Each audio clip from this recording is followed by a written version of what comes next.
Bueno, una vez más, buenos días, iglesia. Hoy iniciamos un nuevo libro de estudio. Estaba pensando mucho en cuál libro iba a ser. Tenía en mi mente uno que cambió hace unas semanas atrás, viendo lo que Dios va mostrando a mi corazón de lo que la iglesia debe estar viendo en este momento. Y creo que estos libros son libros muy prácticos y muy esenciales para la vida de la iglesia, Creo que estos libros nos van a ayudar a enfocarnos, a corregir algunas prácticas, pero también nos va a ayudar a tener un orden como congregación o a seguir ordenando toda la vida de la iglesia. 5 añitos y medio y todo lo que Dios nos ha permitido ver. Y ahora vamos a estar enfocándonos en los libros de Primera de Timoteo, Tito y Segunda de Timoteo. Porque estas cartas que le llaman las cartas pastorales o las epístolas pastorales fueron escritas no a una iglesia, sino escritas a unas personas en particular que eran pastores en ese momento de la historia. Pablo escribe, ya vamos a verlo más adelante con detalle los siguientes domingos, pero Pablo escribe estas cartas prácticamente al mismo tiempo. Es lo que han intentado mirar los comentaristas y los estudiosos. Hay una parte de la vida de Pablo que es difícil ponerla en secuencia, pero casi todos llegan a la conclusión de que Primera de Timoteo, Tito y Segunda de Timoteo fueron escritos al final del ministerio de Pablo, cuando ya el ministerio de Pablo estaba acabando y cuando él ya prácticamente iba a ser sacrificado, muerto y asesinado por el emperador romano, por el imperio romano en esa época. Ya vamos a estar viendo un poquito en cuanto a eso. Entonces vamos a entrar a 1 Timoteo, Tito y 2 Timoteo, pero ustedes saben que antes de entrar a un libro, ¿qué hay que hacer? Dice orar, sí, listo, orar. ¿Qué más? Hay que ir a un contexto, porque la regla de interpretación bíblica nos dice que nosotros tenemos que interpretar la Biblia de una forma literal, histórico-gramatical.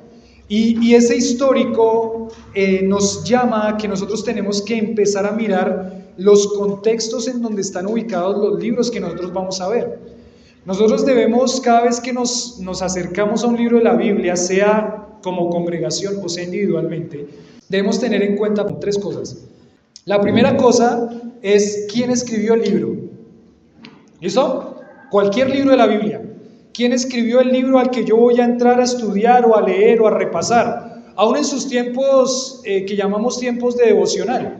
¿Usted está leyendo un libro bíblico? Bueno, debería poner atención a quién escribió ese libro, quién es el autor del libro. Lo segundo que vamos a tener en cuenta es quién es la audiencia. ¿Qué significa quién es la audiencia? A quién le escribe el libro. ¿Quién escribió ese libro? Y en segundo lugar, ¿a quién le escribe ese libro? Porque eso es importantísimo. Es importantísimo. ¿Quién escribió ese libro? Autor, audiencia y las circunstancias. Uno se pone a leer ese libro y empieza a mirar, bueno, según lo que voy leyendo, ¿cuáles fueron las circunstancias que llevaron a este autor a escribirle a esa audiencia?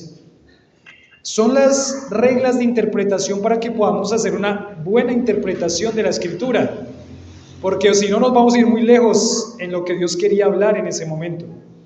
Lo otro que tenemos que ver cuando nos adentramos a un libro son los contextos. Hay un contexto histórico. ¿Qué significa un contexto histórico? El contexto histórico significa en qué parte de la historia aparece este libro.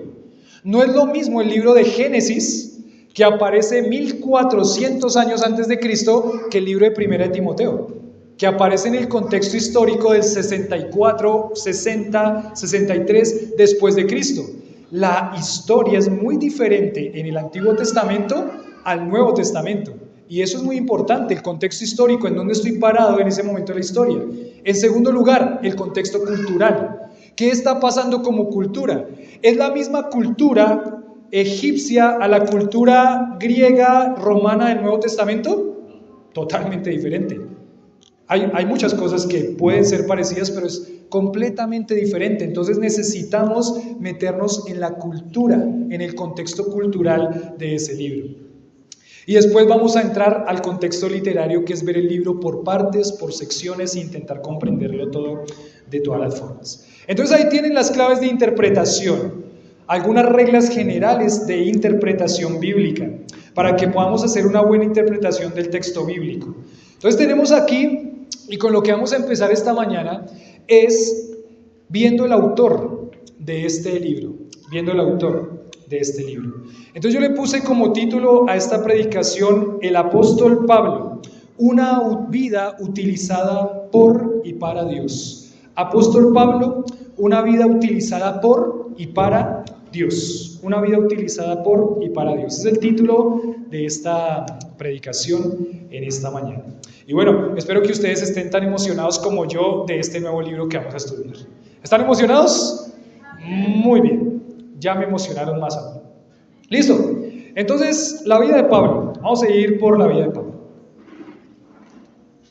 La vida de Pablo la vamos a dividir en varios puntitos. El punto número 1 es que vamos a intentar mirar la vida de Pablo anterior al cristianismo, antes de ser cristiano, y su formación antes de ser cristiano. Es importante. Entonces vamos a ver la vida de Pablo en punto 1, la vida anterior al cristianismo y su formación. Miren, la Biblia nos da ciertos datos de quién era Pablo, de quién fue Pablo y en dónde estaba Pablo. En primer lugar, nosotros podemos ver y rastrear el lugar de nacimiento de Pablo. Y también podríamos rastrear la fecha aproximada de cuando Pablo nació. No tenemos una fecha exacta de cuando Pablo nació, no hay datos de eso, pero saben que, aunque se desconoce la fecha del nacimiento de Pablo, se sugiere que es razonable suponer que Pablo nació en la década en la que nació también el Señor Jesucristo. Es decir, que Pablo y Jesucristo tenían aproximadamente la misma edad. Qué interesante. Pablo y Jesucristo tenían aproximadamente la misma edad. O sea que si Jesús murió cuando tenía 33 años, Pablo estaba por ahí cerquita también. Nació en la década, al principio del siglo, del año 0, digamos, al año 10. Nació en la misma década en la que Jesucristo nació. Entonces, ese es un primer dato acerca del nacimiento de Pablo. Este Pablo también nos llama la atención su lugar de nacimiento. La Biblia es clara en decir en dónde nació Pablo. Quiero que vayan conmigo a Hechos capítulo 22. Hechos capítulo 22, versículo 3. Hechos capítulo 22, versículo 3.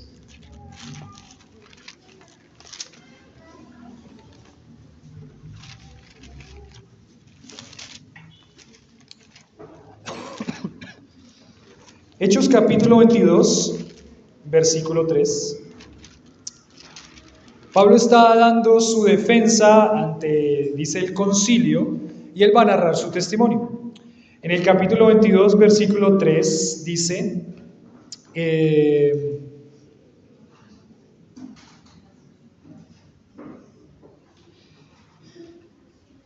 acá, 22.3. Dice, 22.1, varones, hermanos y padres, oíd ahora mi defensa ante vosotros.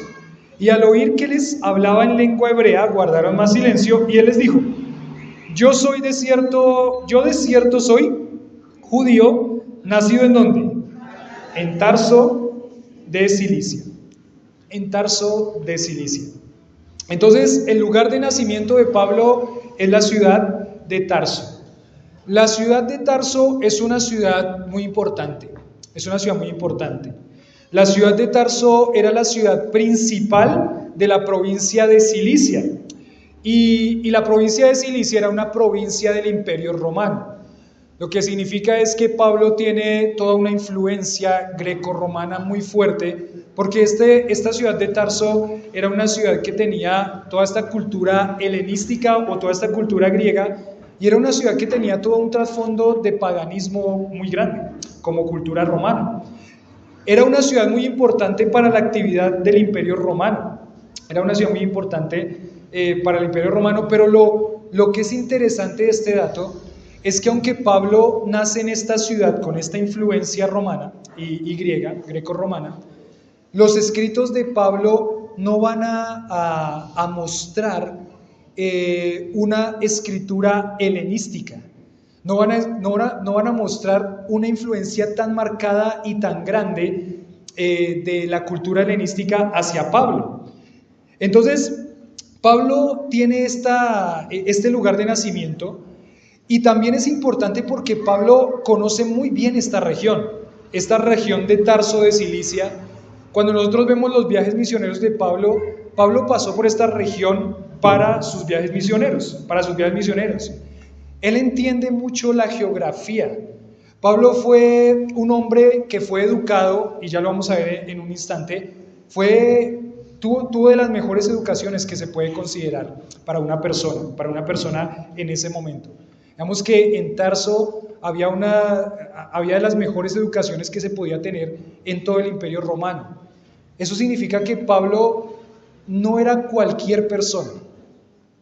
Pablo era una persona muy bien preparada. Pablo era una persona muy bien educada. Y Pablo conocía lo estratégico que era este lugar de Tarso. Pablo, en su educación, como lo acabé de mencionar, Pablo, cuando uno rastrea los viajes misioneros de Pablo, uno se puede dar cuenta de cómo la estrategia de Pablo fue tan clara para la fundación de iglesias. Pablo llegaba a una ciudad principal y desde esa ciudad principal establecía una iglesia, y la labor que le dejaba a esta iglesia que establecía en este lugar principal era que se extendieran por toda esa región a través de la multiplicación de iglesias. Por ejemplo, uno encuentra que Pablo establece una iglesia en Éfeso, en donde está 1 año y medio predicando la palabra y estableciendo la iglesia en Éfeso.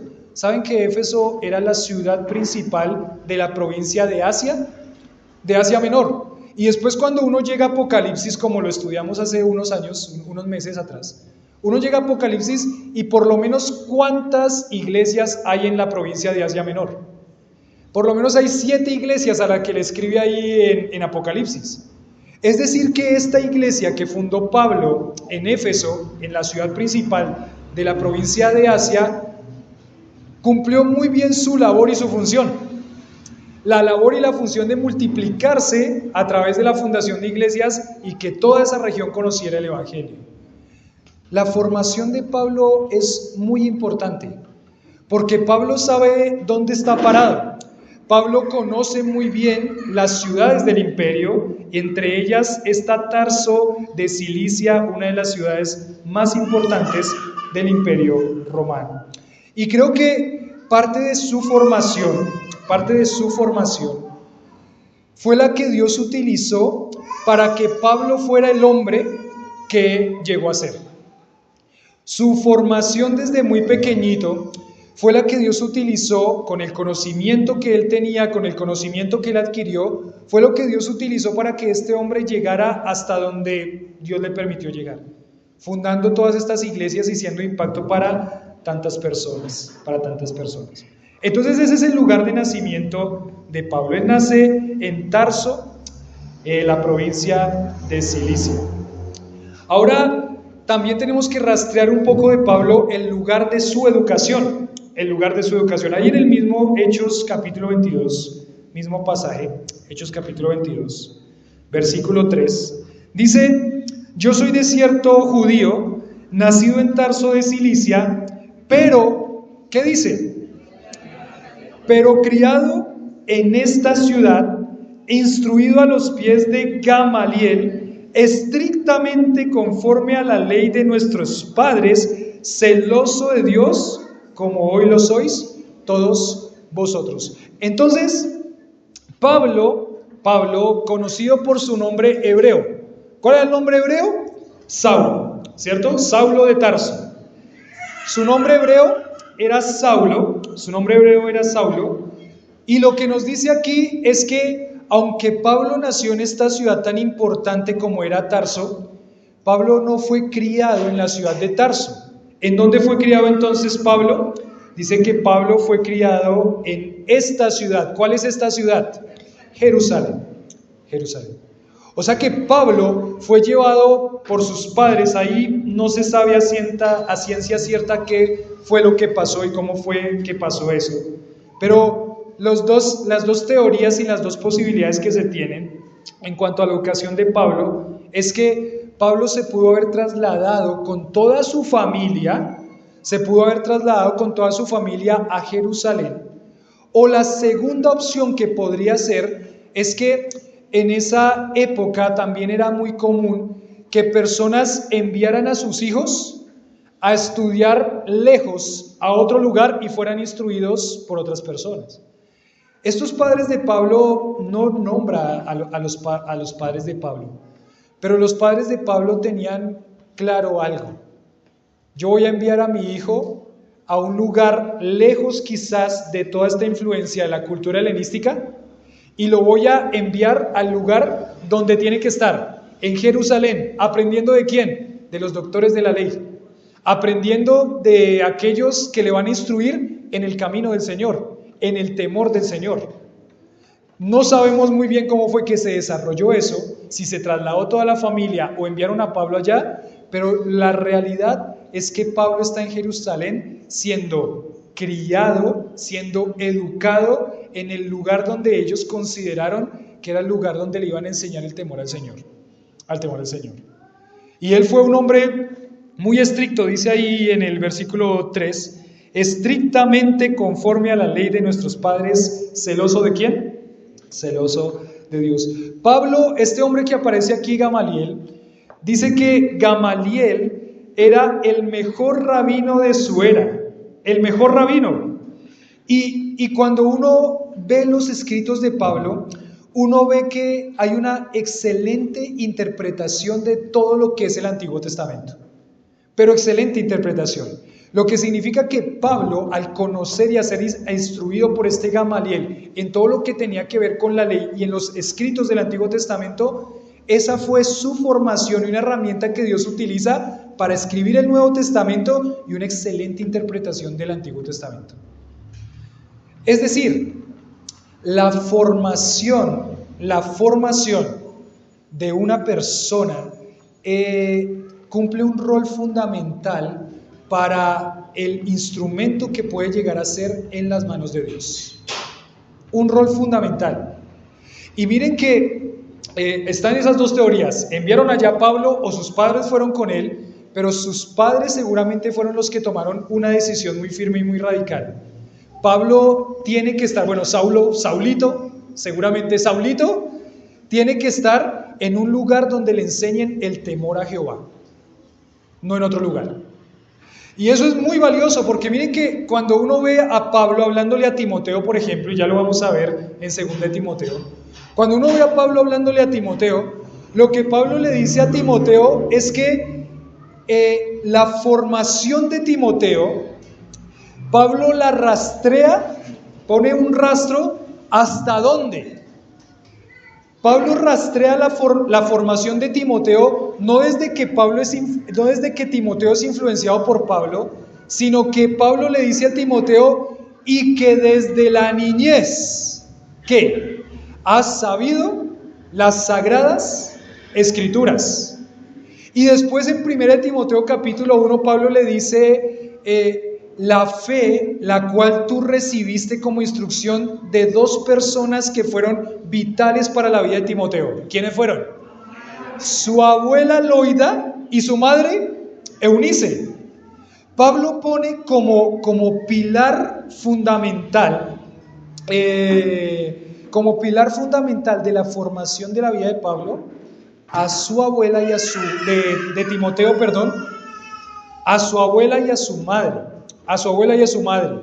Y ahora, estudiando un poquito esto de la vida de Pablo, si sus padres tomaron la decisión de llevar a Pablo junto con ellos, sea que tomaron la decisión junto con ellos, o fue que enviaron a Pablo allá para que estuviera estudiando, ellos cumplieron ese rol fundamental como papás.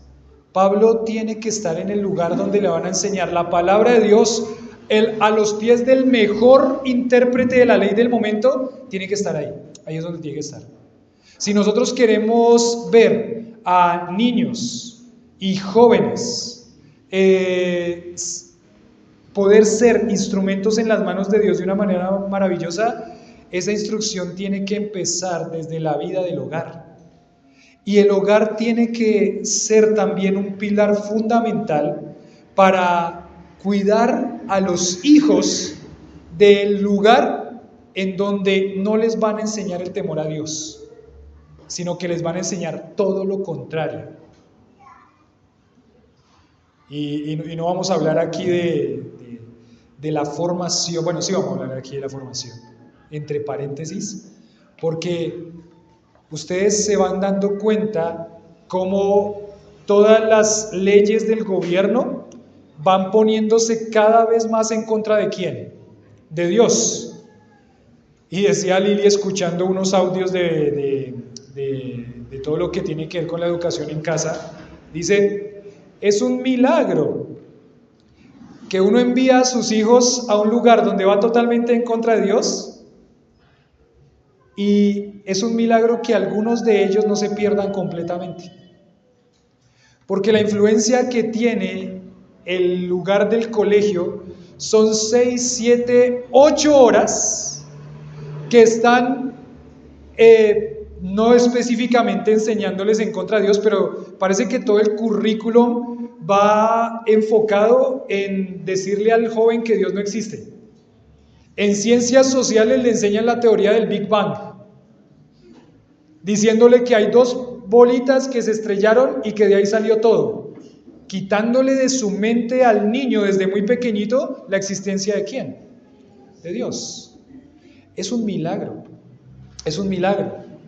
Uno ve y mira y observa toda la influencia que tienen los jovencitos y los niños en un colegio, con todos sus compañeritos pecadores como ellos, y ve toda esa influencia, y después uno dice, ¿por qué mi hijo cayó en todo esto de la pornografía?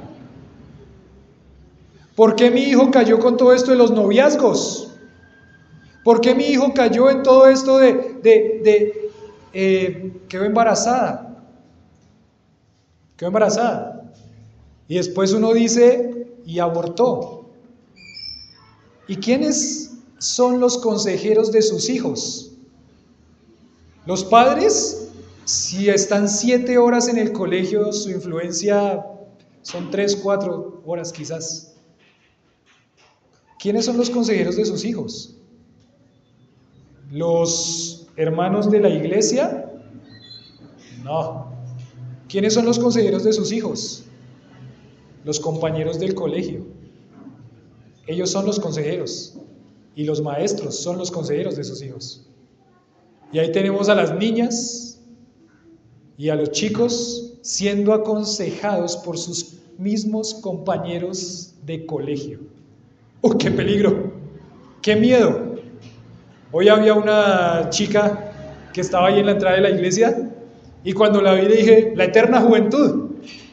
Y después pensé en todo lo que es esa vida de una joven, no ella específicamente, sino de todos los jóvenes.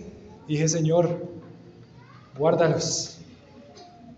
Qué peligro al que están expuestos nuestros hijos. Pablo entendía muy bien que la influencia primera son los padres y que los niños tienen que estar guardados de toda esa influencia que tenemos de este sistema mundo que los quiere atrapar y devorarlos. Y él entiende muy bien que el mejor lugar donde pueden estar los hijos en cualquier momento es donde se les enseñe el temor a Jehová. Ese es el mejor lugar donde pueden estar ellos. Cualquier oportunidad en donde donde se les enseñe el temor a Jehová, ahí tienen que estar. Ahí tienen que estar. Pablo estudió bajo el mejor rabino de su era, que era Gamaliel, y es evidente cómo Dios utilizó su formación para utilizar a este hombre, en todo lo que Dios le permitió. ¿Cómo se reconoce Pablo en su vida pasada? Rastreando un poquito más de la vida de Pablo, nos va a mostrar en Filipenses capítulo 3. Filipenses capítulo 3, versículo 4 al versículo 7. Filipenses capítulo 3, versículo 4 al versículo 7. Filipenses 3, 4 al 7.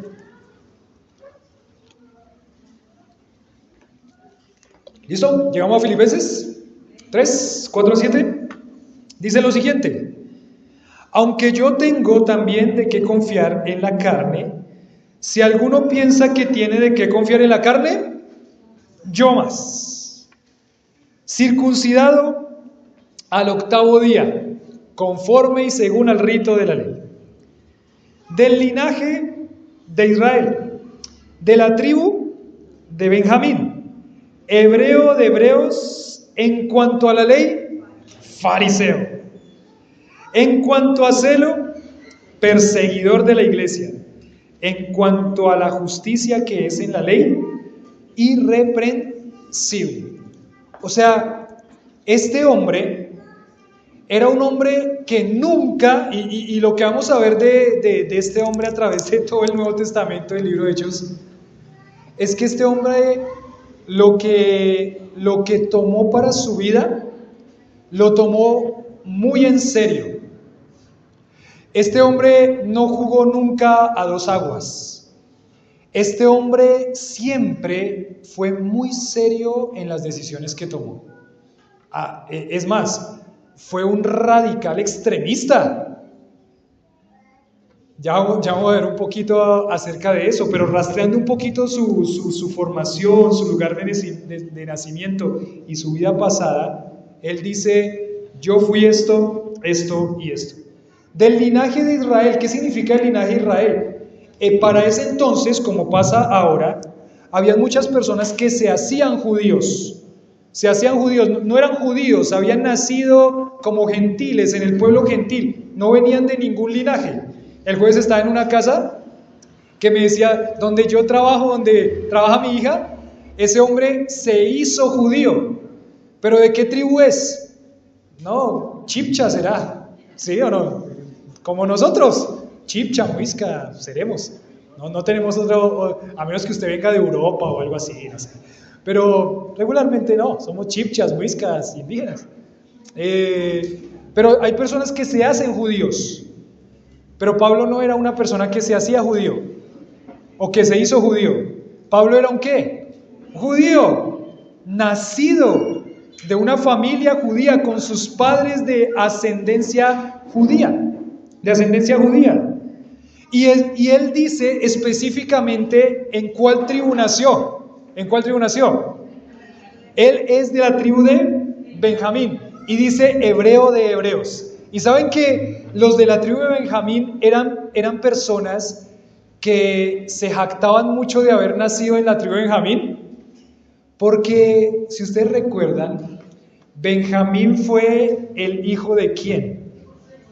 De José. Y mamá de José, no, de Jacob, hermano de José y de todos los otros. Pero ¿quién era su mamá? ¿Quién fue su mamá? Raquel. Y Benjamín fue el único hijo de los hijos que tuvo Jacob que nació en la tierra prometida.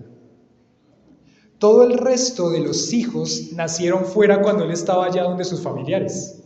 El único hijo que nació en la tierra prometida, ustedes recuerdan, ¿no? El único hijo que nació en la tierra prometida, y cuando nació Benjamín murió su mamá. Cuando nació Benjamín murió Raquel. Entonces, para los benjamitas, eso era motivo de orgullo. La única tribu de Israel, el único que nació en tierra prometida, ¿quién fue? Benjamín. Justo Pablo nace ¿en qué? Viene de ascendencia de la tribu de Benjamín. O sea que Pablo tenía muchas cosas de qué enorgullecerse. Pablo tenía muchas cosas de qué ser engrandecido. Pero si quieren leer ahí conmigo el capítulo 3, en el versículo 7, Dice, pero cuántas cosas eran para mi ganancia, ¿qué hice? Las he estimado como pérdida por amor de Cristo. Este hombre es un hombre muy admirable. Y ya hablamos de su nacimiento, de su formación, de su instrucción, de la influencia de sus padres, pero también, aunque muchos ven a un Pablo orgulloso, alguna vez escuché a una persona que me dijo, uy, ese Pablo muy orgulloso. ¿Sabe qué dijo Pablo en una de las cartas? Imítenme a mí como yo imito ¿a quién? A Cristo. Y qué orgullo. No. Pablo no se ve como un hombre orgulloso. Pablo se ve como un hombre muy humilde, como un hombre que podría jactarse de muchas cosas, pero no se jacta, porque él conoce muy bien quién es ahora en Cristo. No solo tiene el orgullo o tenía de qué ser enorgullecerse de ser judío de nacimiento, también pertenece a la tribu de la cual el rey Saúl salió, que era la tribu de Benjamín. Tenía títulos desde el punto de vista religioso. Venía de una familia muy devota y respetuosa de la ley. Y cuando uno ve la vida de Pablo, también entiende que Pablo no era una persona que venía de una condición social pobre. Pablo venía de una condición social de mucho dinero.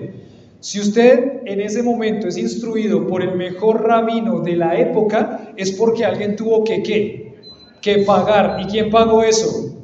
No fue el gobierno, por las dudas. Fueron sus padres. Tuvo que pagar. Entonces él venía de una familia muy devota, muy respetuosa de la ley.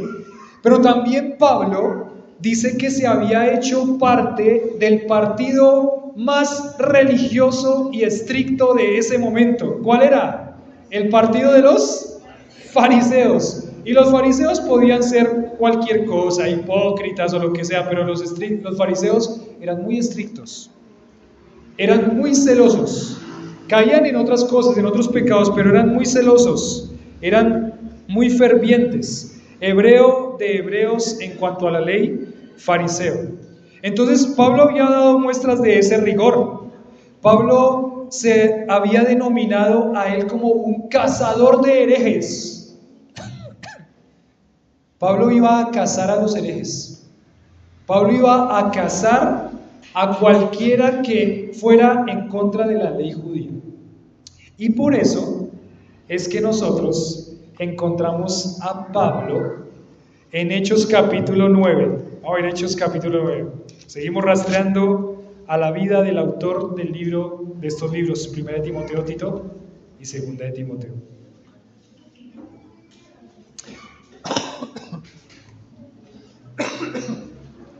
En cuanto a la ley, irreprensible. En cuanto a la ley, irreprensible. Nadie tenía de qué tacharlo de nada. Era un hombre que vivía lo que decía. Vivía lo que decía. Hechos capítulo 9.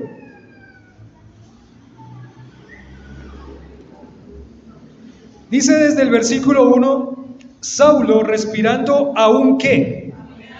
Amenazas y muerte contra los discípulos del Señor, vino al sumo. Pablo es un cazador ¿de qué? De herejes, con mucho fervor. Él se entregó su vida por lo que él decía que creía. Este Pablo era un hombre con convicciones muy fuertes, muy firmes y muy profundas. Lo vemos antes de conocer a Cristo y aquí en este pasaje lo vamos a ver después de conocer a Cristo. Pero dice, respirando aún amenazas de muerte. Versículo 2, le pidió cartas para las sinagogas de Damasco a fin de que si hallase algunos hombres o mujeres de este camino, que era el camino del Señor, los trajese ¿qué? Presos a Jerusalén. Uy, qué hombre, ¿no?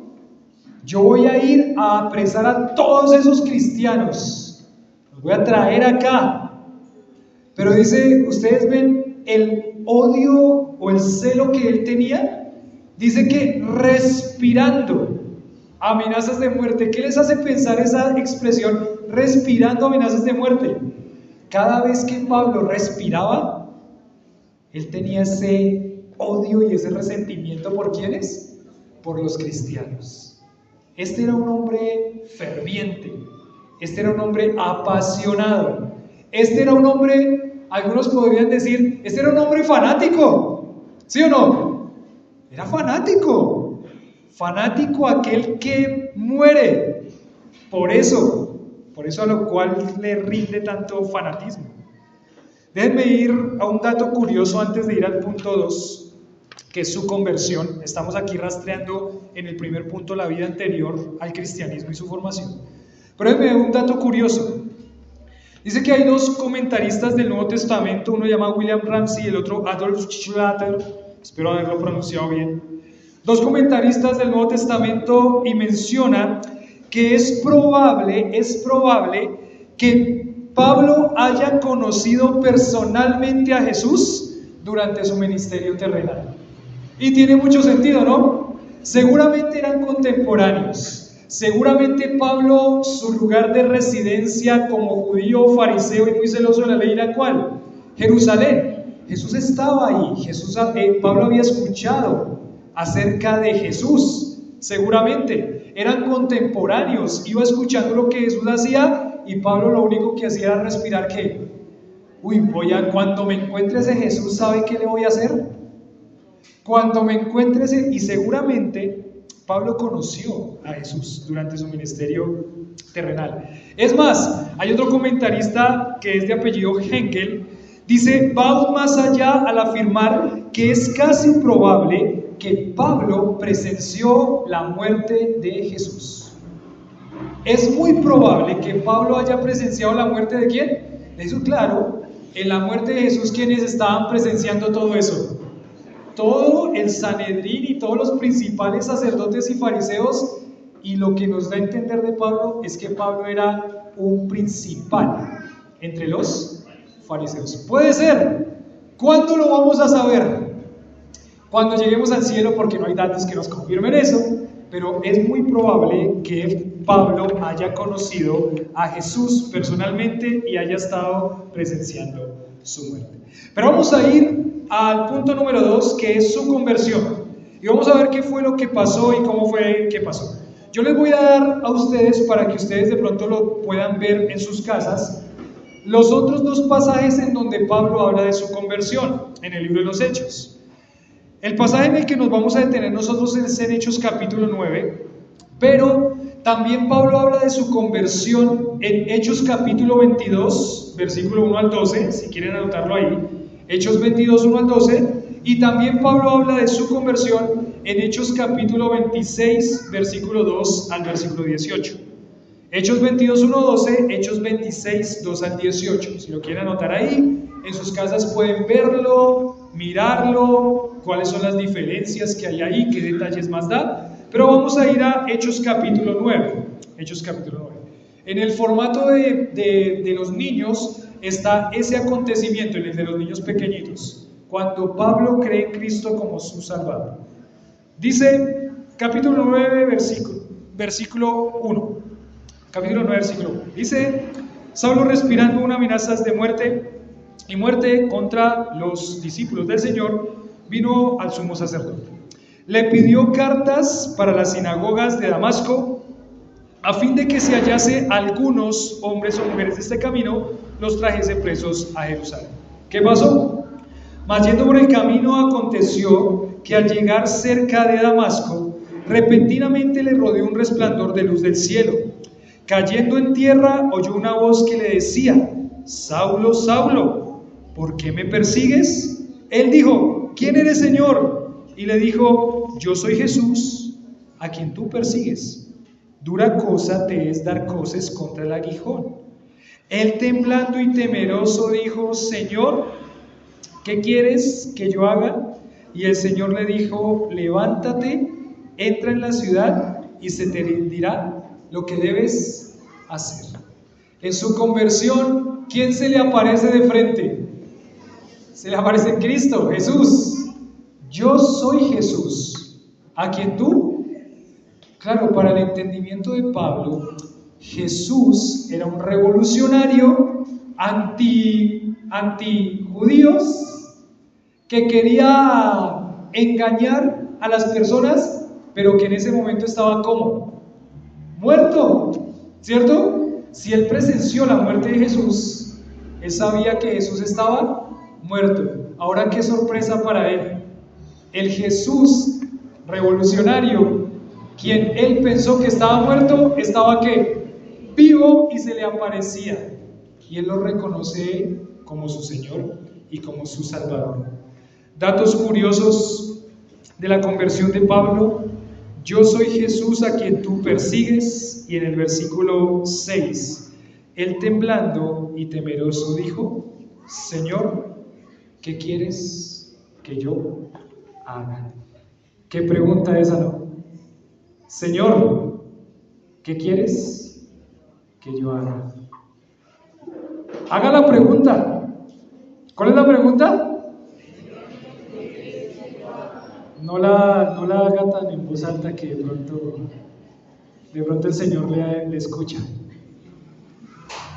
Un pastor que nosotros, fue una influencia en mi vida durante muchos años, y él decía que habían personas que le decían, yo no le voy a preguntar al Señor qué quiere que yo haga, porque de pronto me responde. Yo mejor no le pregunto eso, porque va y se lo toma en serio y me responde de verdad qué quiere que yo haga, y me dice qué quiere que yo haga, y yo no estoy dispuesto a hacer lo que él me dice que haga. Entonces mejor, ¿qué hago? No le pregunto nada. Pero miren la pregunta genuina de un hombre que encuentra la salvación en Cristo. Cuando una persona encuentra la salvación en Cristo y se da cuenta que es el Señor Dios Todopoderoso que vino a morir por su vida, para que usted no vaya a una condenación, para que usted no vaya a un infierno, que vino por amor y se entregó, como cantábamos ahorita, para que ese grande abismo que había entre usted y Dios por causa del pecado ya no esté, sino que Cristo hace ese puente para que usted pueda tener salvación. Y cuando uno entiende esa salvación en Cristo Jesús, ¿cuál sería la pregunta más lógica de mi vida hacia el Señor? Esa sería la pregunta más lógica. ¿Cuál es la pregunta lógica? Señor, en agradecimiento a lo que tú hiciste por mí en esa cruz, al subirte a la cruz y sacrificarte por mí en el lugar que yo merecía, la respuesta lógica es: Señor, ¿qué quieres que yo haga? ¿Ya le hizo esa pregunta al Señor? Señor, ¿qué quieres que yo haga? ¿Y saben qué? Esa es la conversión de Pablo. Y el tercer punto es su vida después de la conversión. Su vida después de la conversión. Porque prácticamente desde este momento y hasta el final de sus días, Pablo, ¿a qué se dedicó? A hacer lo que el Señor quería que hiciera. Y ya vemos a un hombre tan celoso, tan riguroso, tan fanático. Esa fue la forma como él vivió su vida después de su conversión, con esa misma pasión, con esa misma entrega, con ese mismo fanatismo, si lo quieren llamar así. Hay personas que nos ven a nosotros como creyentes y nos ven y dicen: ¡ay, tan qué! ¡Ay, tan fanáticos! ¡Ay, qué fanatismo! ¡Ay, más es más! Sí, amén. ¿Usted quiere ver un fanático? Aquí estoy yo. Yo soy fanático. ¿Y fanático por quién? Por Cristo. Porque en mi fanatismo yo voy a vivir lo que digo, que es mi creencia, que es mi convicción. Yo voy a vivirlo. ¿Y voy a ir hasta dónde? Hasta las últimas consecuencias por eso que digo que quiero vivir. ¿Eso es un fanático o no? Ahí está. ¿Usted es fanático? Y yo espero que la respuesta sea sí. Yo soy un fanático de Cristo. ¿Que yo me pongo la camiseta? Sí, me pongo la camiseta. Y voy a, dicen en el mundo del fútbol, ¿y voy a qué? A sudar la camiseta. Porque yo soy un fanático de aquel que entregó su vida por mí. Señor, ¿qué quieres que yo haga. La vida de Pablo después de su conversión fue una vida de preparación más específica en lo que Dios lo llamaba a hacer. Fue una vida de preparación en cuanto a rechazos de personas por el ser creyente, rechazo en cuanto a los mismos judíos, por ejemplo, a los mismos discípulos, perdón, que tenían miedo. Imagínense, él va a matarlos. Ahora dice que de un momento a otro se convirtió. Ahora ama al Señor y quiere compartir con nosotros. ¿Usted lo dejaría entrar? Si llega Pablo por esa puerta, hermanos, corran. Sería más bien la expresión. Porque ese hombre quería matarnos hace un día, hace 3 días. Quería matarnos. Ahora viene diciendo que es un creyente. Hasta los discípulos tuvieron cierto, y yo, lógico, ¿no? Yo también hubiera tenido, pero tuvieron cierto cuidado. Pero era Dios trabajando el corazón de este hombre para que pudiera hacer lo que Dios le iba a decir que hiciera, porque él fue muy sincero en preguntar: Señor, ¿qué quieres que yo haga? Todo el libro de los Hechos, hasta el capítulo 28, desde el capítulo 13 nos habla de la vida de Pablo. Y es muy interesante porque cuando uno ve el propósito por el cual fue escrito el libro de los Hechos, el libro de los Hechos lo escribió Lucas, el médico amado, a una respuesta genuina de un hombre muy importante que se llamó ¿quién? Teófilo, ¿recuerdan? Oh excelentísimo Teófilo. Este Teófilo, quien era un alto cargo del Imperio Romano, veía cómo el cristianismo se extendía por todo el mundo y hizo una pregunta genuina: ¿cómo fue que llegó a pasar eso? Entonces Lucas le escribe el Evangelio de Lucas y después le escribe Hechos para decirle a él cómo fue que eso pasó. Pero ¿saben qué? Ahora uno empieza a entender que Pablo está desde el capítulo 13 de Hechos hasta el capítulo 28. Casi más de la mitad del libro de los Hechos habla de ¿quién? De Pablo y todo lo que Dios le permitió hacer. Porque Lucas le está escribiendo a Teófilo que la forma como se va a extender y como Dios utilizó para extenderse el reino de Dios en tantas partes del Imperio Romano y cómo va a extender el reino de Dios hasta lo último de la tierra, ¿sabe cómo? Con hombres preparados que se entregan con pasión y fanatismo a hacer lo que Dios les dice que hagan. Y esos hombres y mujeres somos nosotros, usted y yo. A las personas que Dios va a utilizar para extender su reino hasta el último de la tierra son personas que se entregan al Señor con convicción y con fanatismo y le dice genuinamente, y se va a entregar por eso: Señor, ¿qué quieres que yo haga? ¿Es usted uno de esos? Uy, bueno, tenemos a 3. Bueno, con 3 podemos trabajar. ¿Es usted uno de esos? Y yo espero que usted anhele en su corazón, viendo la vida de Pablo, que Dios lo utilice de la forma que Dios utilizó a este hombre. Les voy a mandar a ustedes al WhatsApp de la iglesia una cronología de la vida de Pablo. ¿Listo? Les voy a enviar al WhatsApp. Si lo quieren ver, es una herramienta para que lo miren, lo estudien. Si no lo quieren ver, tranquilos, no hay problema, no les voy a preguntar. Pero para que ustedes vean la cronología de la vida de Pablo en los años. Por ejemplo, nos dice que la conversión de Pablo fue en el 35 o 32. Visita a Jerusalén por causa de la hambruna, 45-46. Primer viaje misionero de Pablo, 47-48. Concilio apostólico en el 49. Segundo viaje misionero del 50 al 52 después de Cristo. Tercer viaje misionero del 53 al 57. Encarcelamiento en Cesarea del 57 al 59. Viaje a Roma en el 60.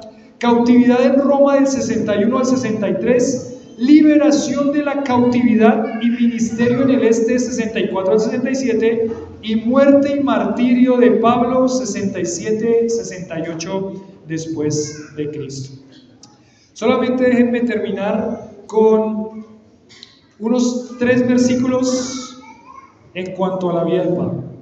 Déjenme ir acá a Filipenses capítulo 3, versículo 12 al versículo 17.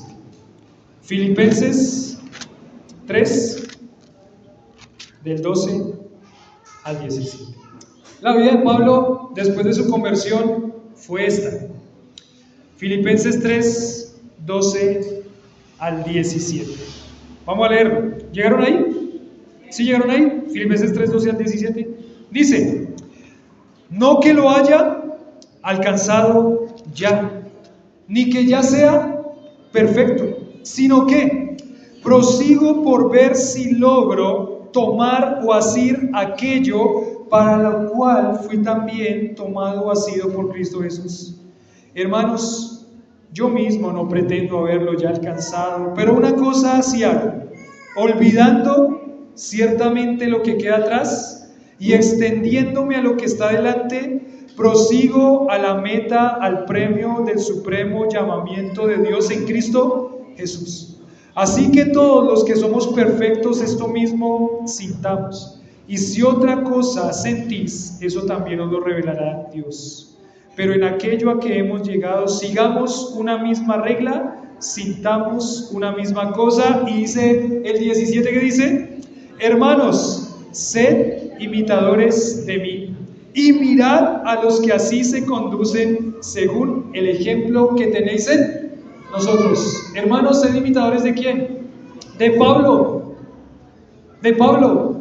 Con fervor, con fanatismo, con entrega, con amor, con disciplina. Para eso nos llamó el Señor. Para eso nos llamó el Señor. Primera de Corintios 15, 58.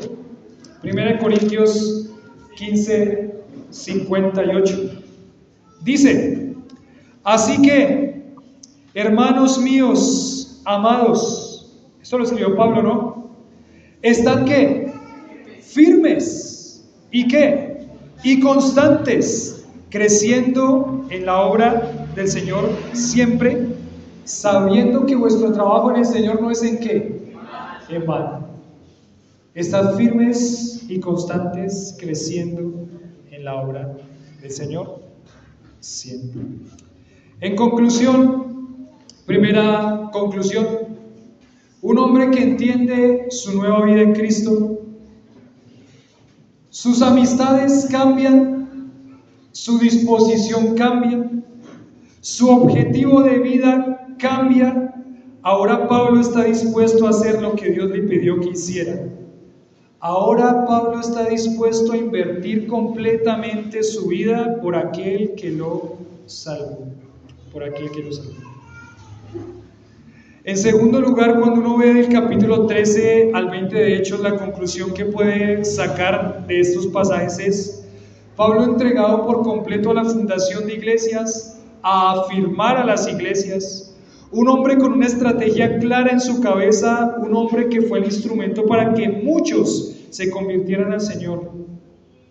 Un hombre con una estrategia clara y una sabiduría para formar equipos misioneros.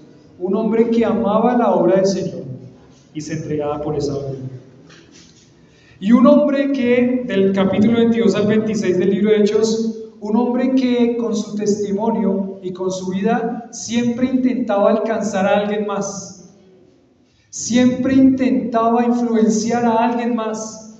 A Pablo lo pusieron ante los reyes, ante el concilio. Creo que Pablo estuvo también casi que hasta ante el emperador, y Pablo siempre dijo lo mismo. ¿Qué dijo Pablo? Soy cristiano y tú necesitas conocer a Cristo como tu Salvador. ¿Qué testimonio influencia la vida del autor? La vida del autor de 1 Timoteo, Tito y 2 Timoteo es una vida totalmente consagrada al Señor. Y Pablo nos pone una vara alta y nos dice, ¿qué nos dice? Sed imitadores de mí, de Pablo, así como yo soy de Cristo. Qué responsabilidad, ¿no? Qué vara la que pone, qué estándar el que pone. Pero si uno dispone su corazón, como Él lo hizo desde el principio, va a ser utilizado de una manera maravillosa por el Señor. Padre, te damos gracias por tu palabra y por la vida de hombres como este, que nos muestra, Señor, una entrega, una pasión por tu obra y por ti. Señor, que no se pierda la pasión. Ayúdanos, Señor, a reavivar el fuego, la pasión por tu nombre, la pasión por ti. Señor, permite que nosotros podamos vivir de una manera consistente lo que decimos creer. Señor, utilízanos, guárdanos, ayúdanos como padres a hacer la influencia de nuestros hijos para que ellos sean instrumentos en tus manos, para que tu obra crezca y se multiplique hasta el último de la tierra. Gracias, Padre, por la vida de este hombre que estuvo dispuesto a morir por ti y así murió. Gracias, Señor, por la vida de este hombre que hoy nos desafía. Imitadores de Pablo, imitadores de Cristo. Señor, ayúdanos, afírmanos, fortalécenos. Permite que esta iglesia, Señor, pueda hasta lo último de la tierra ser una influencia que pueda ser reconocida como una iglesia que vive con pasión, que vive con fanatismo por aquel que se entregó completamente por nosotros. Grande amor el que mostraste tú. Permítenos ahora, Señor, mostrar ese amor a través de la obediencia a ti, porque tú nos amaste primero. Padre, gracias por tu palabra. Dejamos este tiempo en tus manos.